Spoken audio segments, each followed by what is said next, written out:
Napakaganda ng umaga, napakatahimik. Nakaka-relax po talaga dito.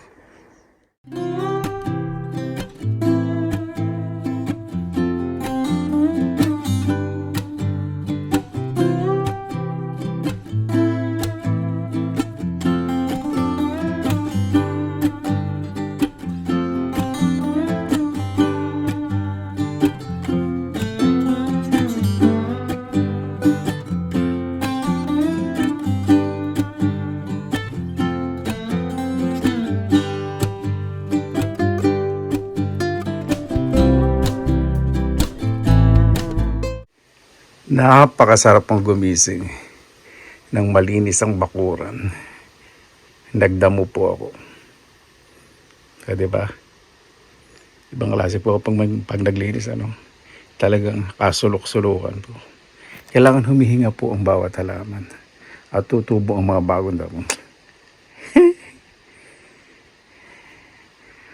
Magandang araw po mga kababayan. Welcome po sa Pinilakan Lakbay. Ayan. Napakaganda na naman po ng panahon. Sensya na po sa boses ko, pagod po hapon at ngayon nag-exercise po ako dito kaninang umaga magawan. Samahan po ninyo akong magmukbang po ngayon dito sa aking terrace, dito po sa aking backyard sensya na po, ng adobo in dark soy sauce. Tapos meron po tayong ensaladang gulay na may ampalaya, nilagang talong at malunggay. Diba? Sarap pong maglakad pag ganyan.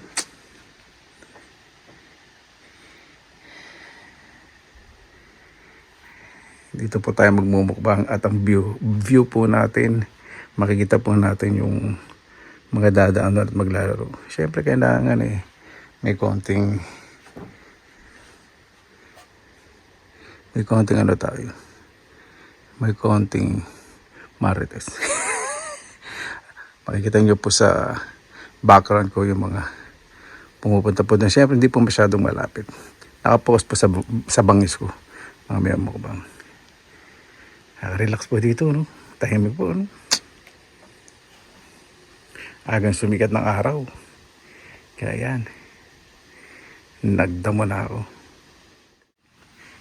Bago pa tayo start magluto, may napansin po kayo. Opo, nilagyan ako ng tropilo. Diba? Mas nakakayaman ang dating. Diba? Ay, kaka-relax po talaga sa umaga pag nag-ayos, nag-exercise. Dito sa backyard, naglagay na ako ng mga pampalambot sa upuan at carpet. Mas bibili pa ako ng medyo mas malaki dito. Kailangan po kasi may protection kapag iinom. Kasi ano po ito parang PVC, parang plastic na matigas. So ito protection. Nilabas ko po itong cactus ko. Okay lang po yung dry temperature, mainit. Mas makakahinga po yan ng maayos, mas makakapag-adjust.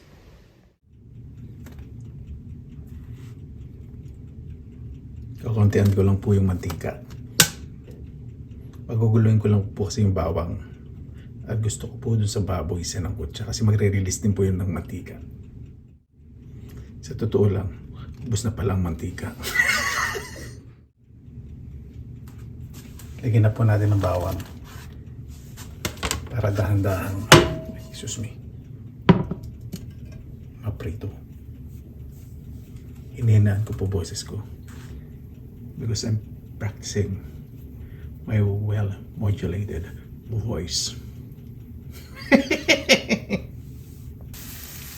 Napansin mo din ba? Opo, hinahalo pong may balat ito. Ayan. Gusto ko medyo slightly golden brown. Walang po yan. Hindi po natin masyadong susunog. Lagyan na po natin ang ating baboy.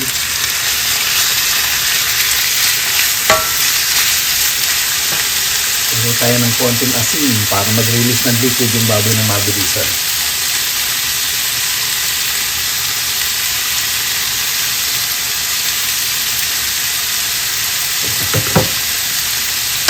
So natin sa bawang ng maayos.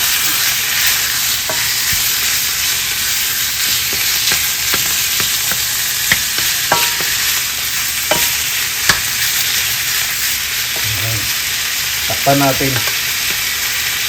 Ngayon sa bagay mag-release ng liquid at medyo mamudla yung baboy. Ayan. Iset na po natin yung ating init sa medium low heat. Namuti na po siya. Ayan po yung perfect.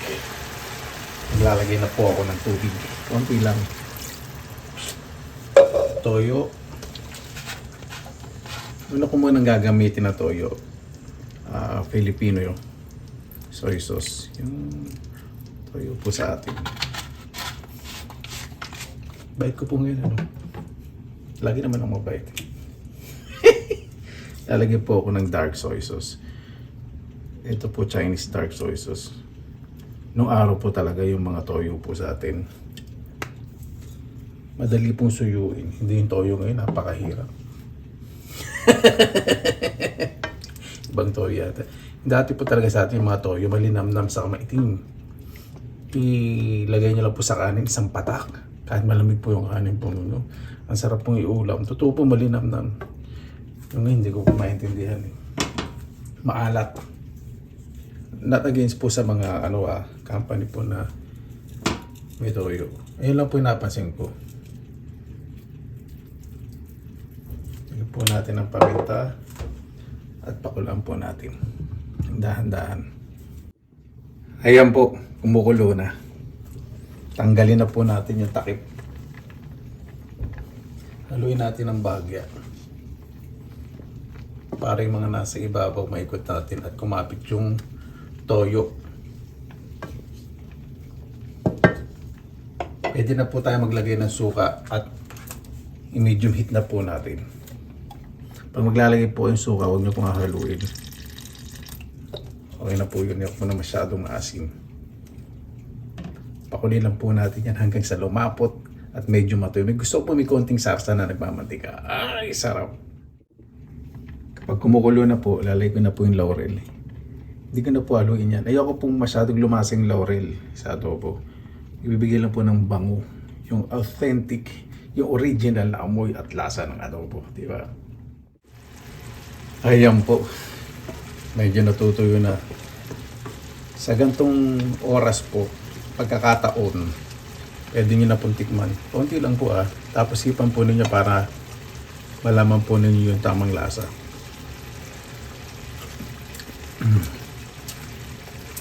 Winner na winner. Tama-tama na po sa akin. Natutian ko pa pong bahagya. Yung medyo naninikit po. Yung sarsa sa karne. Ayan. Ready na po itong ating adobo. Yan po gusto ko. Nagbamantika tapos yung sarsa malapot-lapot ng konti. Kapit na kapit. Sa baboy. Napakaganda po diba ng resulta? Ayan po. Ready na po. Yung ensaladang gulay, ready na rin po. Diba? Meron po yung malunggay, ampalaya, nilagang talong, at yung simpleng bagong suka, kamatis, sili at ibang pampalasa. Kaano po tayo? Mabuhay yan! Maraming salamat na po sa Panginoon. Kasama-sama na naman po tayo. Naway safe po ang lahat. Bago tayo sa pasalamatan po muna natin ang Panginoon. Panginoon, maraming salamat na po sa panibagong araw sa buhay. Sa lahat po na inyong nilikha. Naway ang bawat isa po ligtas kung nasaan po sila ngayon. Makuwi po na ligtas. Kaya na po bahala po sa amin. Sinusuko na po namin sa inyong lahat sa kalan ni Jesus. Amin. Sana po natin. Yun po yung playground. Yun. Kikita niyo po yung mga maglalakad dyan maya. Yan. Dito sa malapit may nagmamaritesa na. Basta dito sa pathway. Walking path.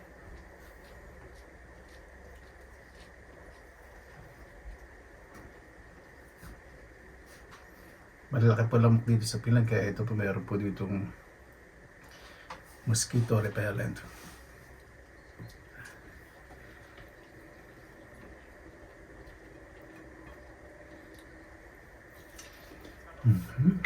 Oh.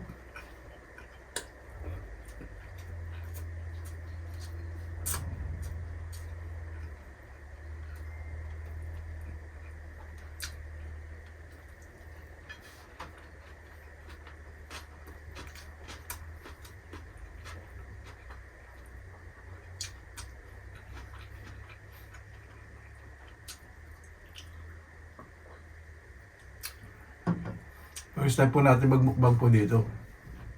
Sa backyard dito sa panibagong bahay po. Magdadamo din po ako mamaya. Sarap nito.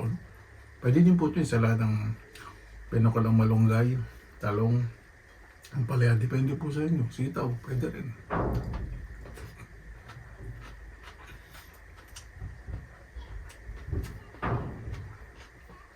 Tahimik pa dito, no?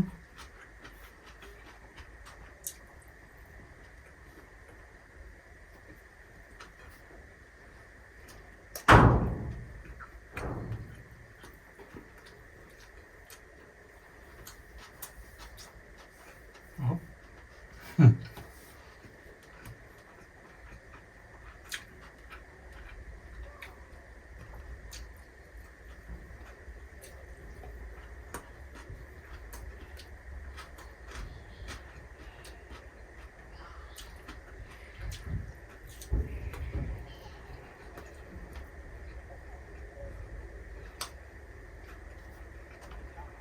Nasa gitna po, spice vinegar, suka.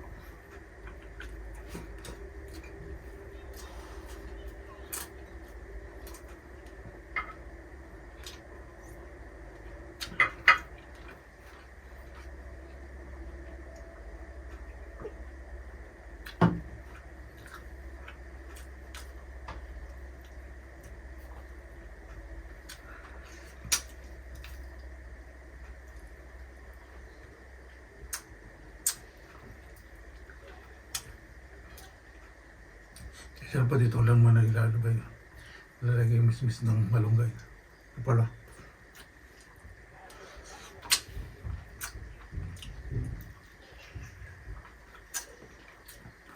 Sarap.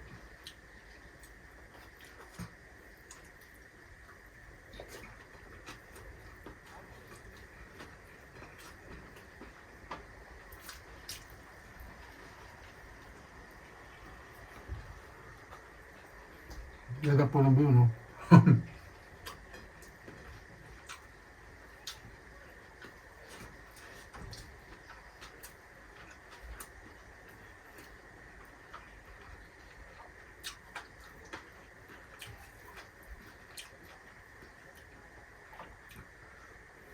Itong balanggal. Buti may nabibilin po dito. Parang sila pero okay. Minsan may sariwa naman.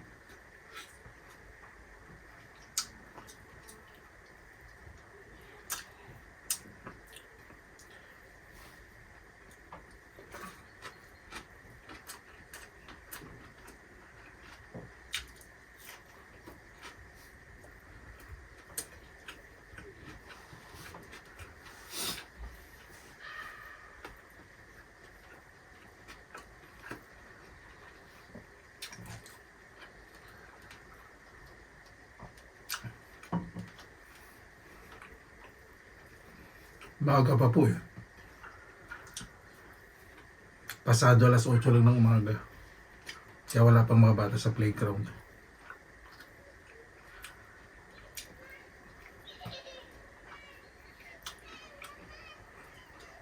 Ah, meron pala.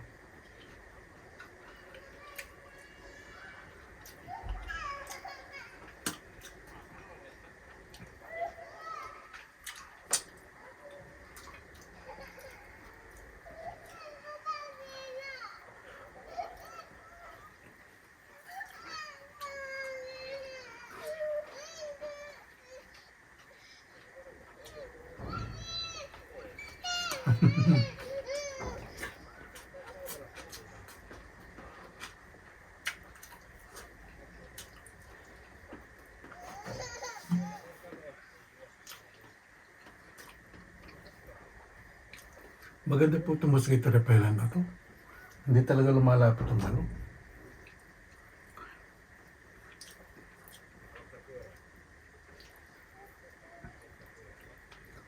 Malaki po yung lamok dito pag lumapit. Hindi po masakit. Hindi po maganda ang pakiramdam pag nakagat. Kaya ba takot maglakad eh. May allergy din minsan sa kagat ng lamok.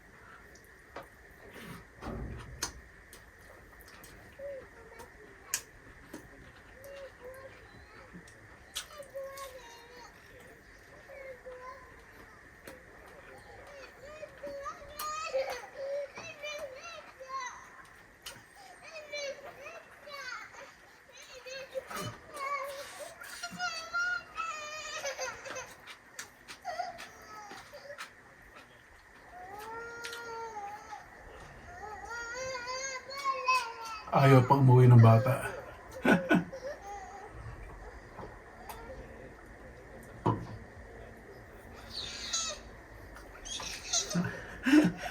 Dalawang taon lang. Isa o dalawang taon lang yata.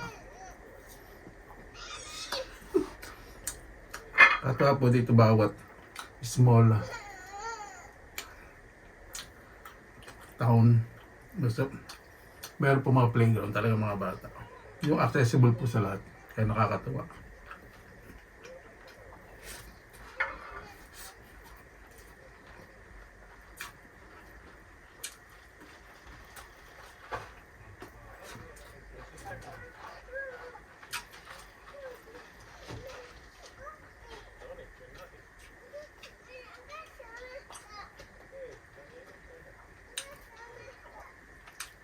Ayun na, nahingkayat din ng tatay. Binuhat na. Ayaw umuwi.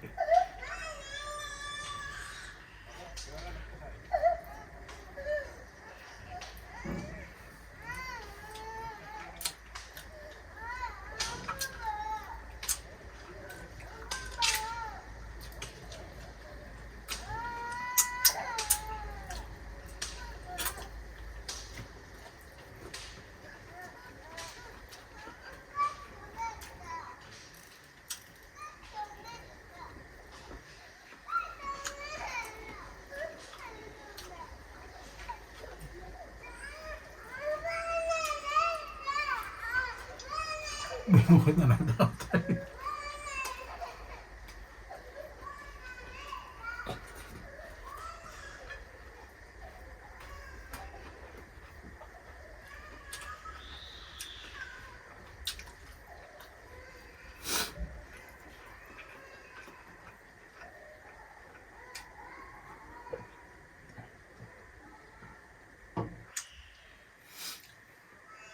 Pag ganun po yung sumisigaw yung bata, nahiya po yung tatay kasi ayaw po nila makaka-istorbo sa neighborhood. Kasi syempre, iba po, in-enjoy po yung moment po dito. Ganun po sila dito, respeto sa privacy. Ayaw nila makaka-istorbo.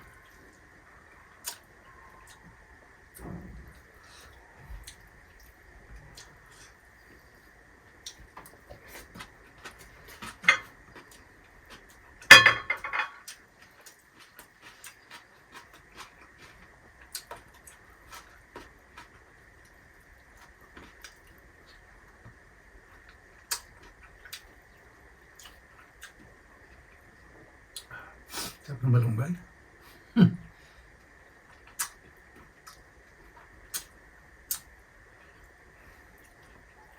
Ito pala medyo naduro pero sarap.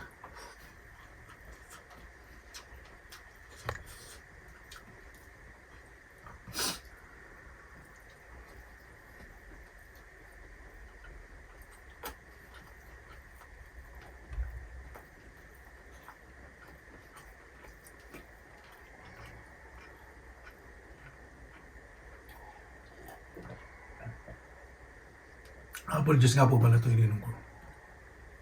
Malamig po yung wala lang yelo. Yung tubig malamig.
Kikita pala yung bahay kanin. Nakikita yung hulma. Hulma sa kanin.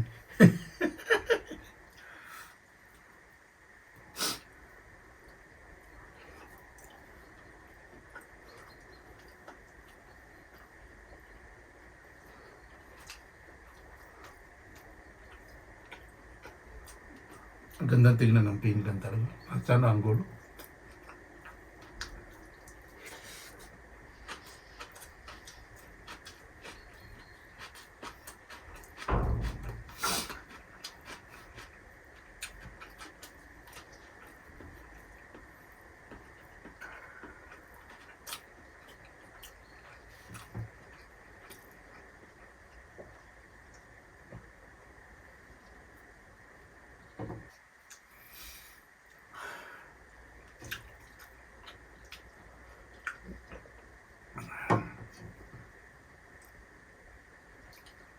Namimiss ko po rin itong gantong yung gantong moment. Yung tahimik lang, itas ikaw lang.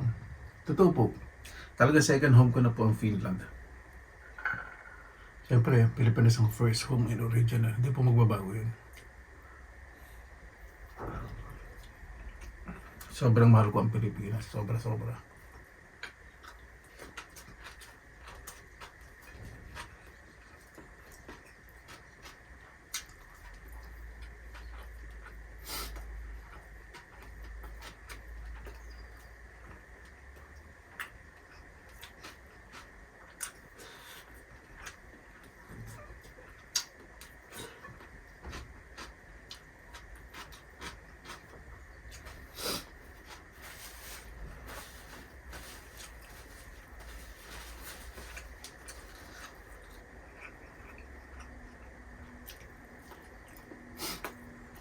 Yung bawang po.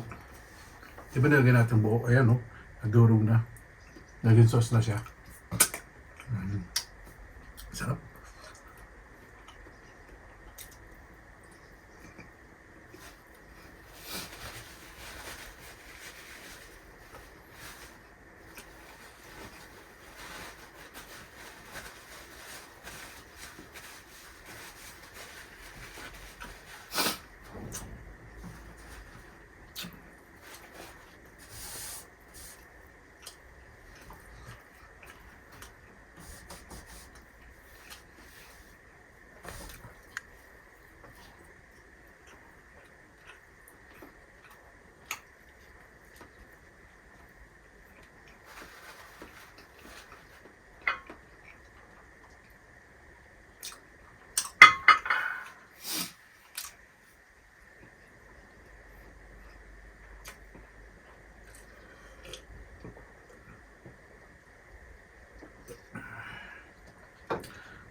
Paano po bakit tayo magtubas? Pasalamatan po muna natin ng Panginoon. Panginoon, maraming salamat na po sa biyaya po sa amin sa araw na ito. Naway ang bawat isa po ay ligtas. Gumaling po sana lahat po may pinagdadaanan sa buhay. Mga may sakit at malalim po na iniisip. Naway ang bawat isa po na dyan po para kumakasap sa kanila at wag po silang mahiya na i-share po ang kanilang mga pinagdadaanan sa kanilang mga mahal sa buhay dahil hanggang sa huli, yung pong tutulong po sa kanila. Kayo na pong bahala po sa amin. Sinusuko na po namin sa inyo lahat sa kanan ni Jesus. Amen. Paano po? Maraming salamat na po sa inyong oras dahil lang sa Pinilang Alakbay. Basta lagi po tayong positive vibes. Good vibes. God bless. Ingat po lagi mo ng araw. Laban lang.